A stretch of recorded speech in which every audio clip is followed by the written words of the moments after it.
Kannada cinema ಇಂಡಸ್ಟ್ರಿಯಲ್ಲಿ ತಮ್ಮದೇ ಆಗಿರತಕ್ಕಂತಹ ಛಾಪನ ಮೂಡಿಸಿರುವಂತಹ ನಟ ಅವಿನಾಶ್ ಸರ್ ಬರೋಬ್ಬರಿ 28 ವರ್ಷಗಳ ನಂತರ ಮತ್ತೆ ಕಿರುತೆರೆಗೆ ಎಂಟ್ರಿ ಕೊಡ್ತಾ ಇದ್ದಾರೆ. ಅದು ವಸುದೇವ ಕುಟುಂಬ ಸೀರಿಯಲ್ ಮುಖಾಂತರ ಮಾತಾಡ್ಸೋಣ. ಸರ್, ಈಗ ಅಲ್ಲಿ ಒಂದು ಸಾಲಿತ್ತು, ಒಂದು ಬೇರು 100 ಕವಲು ಅನ್ನುವಂಥದ್ದು. ಹಾಗೆ ಈಗ ನೀವು ಎಲ್ಲ ಕಡೆ ಕವಲು ಹೊಡೆದು ಬಿಟ್ಟಿದ್ದೀರಿ. ಸೊ ಈಗ 28 ವರ್ಷ ಆಯ್ತು. ಒಂದು ತುಂಬಾ ಸ್ಪೆಷಲ್ ಮೆಮೊರಿ ಶೇರ್ ಮಾಡ್ತಾ ಇದ್ರಿ ಸರ್. ಆ ಸೀರಿಯಲ್ ಮಾಡುವಾಗ ಮಾಳವಿಕಾ ಅವ್ರು ನಮಗೆ ಸಿಕ್ಕಿದ್ದು ಅನ್ನೋದು. ಈ ಕುಟುಂಬದ ಜೊತೆಗೆ ಕುಟುಂಬಕ್ಕೆ ಎಂಟ್ರಿ ಕೊಡ್ತಾ ಇದ್ರಿ. ಹೌದು.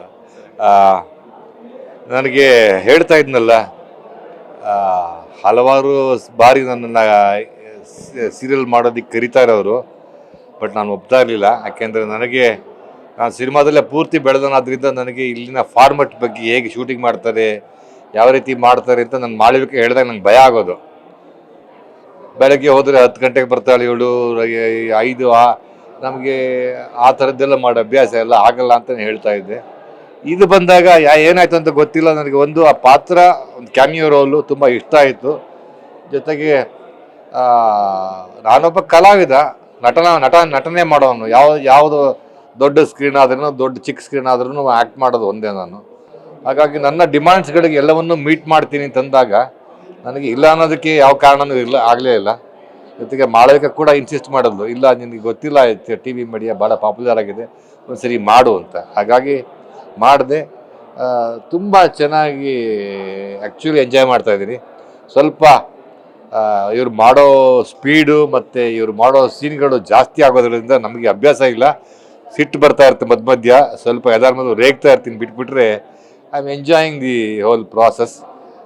ಮಕ್ಕಳಿಗೆ ಪಾತ್ರ ಮಾಡಿರೋರೆಲ್ಲ ತುಂಬ ಮುದ್ದಾಗಿದ್ದಾರೆ. ತುಂಬ ಖುಷಿಯಾಗುತ್ತೆ ಮಕ್ಕಳ ಜೊತೆ ಇರೋದಕ್ಕೆ.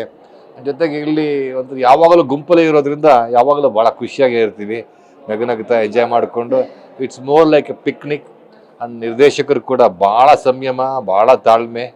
ಆ್ಯಂಡ್ ನಾನು ಹೇಳ್ತಾ ಇದ್ದಂಗೆ, ನಾನು ಕೇಳಿದ್ದು ನಮ್ಮ ಕತೆ, ಇದು ಸಂಬಂಧಗಳ ಬಗ್ಗೆ ಕತೆ. ನಾನು ತುಂಬ ಇನ್ಸಿಸ್ಟ್ ಮಾಡ್ತೀನಿ ಯಾವಾಗಲೂ, ನಮ್ಮ ಸಂಸ್ಕೃತಿನ, ನಮ್ಮ ನೇಟಿವಿಟಿನ ಉಳಿಸ್ಕೋಬೇಕು. ನಾವು ಬೇರೆದನ್ನ ಕಾಪಿ ಮಾಡ್ಕೋಬಾರ್ದು. ಬೇರೆಯವ್ರನ್ನ ಈ ಬಾರೋಡ್ ಕಲ್ಚರ್ ತಂದು ನಮ್ಮ ತಲೆ ಮೇಲೆ ಹಾಕ್ಕೊಂಡು ಅದನ್ನು ಮುಂದಿನ ಜನ್ರೇಷನ್ಗೆ ನಮ್ಮ ಕಲ್ಚರ್ನ, ನಮ್ಮ ಸಂಸ್ಕೃತಿನ ಮರೆಯೋ ಹಾಗೆ ಮಾಡಬಾರ್ದು ಅನ್ನೋದು ನನಗೆ ಯಾವಾಗಲೂ ತುಂಬ I strongly feel about that.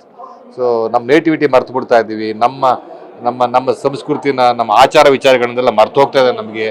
ಬೇರೆ ಯಾವುದೋ ನಾರ್ತ್ ಇಂಡಿಯಾ ಅಂತ ತಂದು ನಮ್ಮ ತಲೆ ಮೇಲೆ ಹೇರ್ಬಿಟ್ಟು ಅದನ್ನು ಹಾಕ್ಕೊಂಡು ನಾವು ನಮ್ಮದನ್ನೆಲ್ಲ ಮರ್ತು ಹೋಗ್ತಾ ಇದೆ. ಈ ಥರದ್ದು ಬಂದಾಗ ಇದು ನಮ್ಮದು ಎಲ್ಲವೂ ಪೂರ್ತಿ. ಹಾಗಾಗಿ ಎಲ್ಲಿ ನಂಗೆ ಅದನ್ನು ಬೆಳೆಸೋದಕ್ಕೆ ಜಾಗ ಸಿಗುತ್ತೋ ಅದನ್ನು ಮಾಡಬೇಕು ಅಂತ ಕೂಡ ಒಪ್ಕೊಂಡೆ ನಾನು.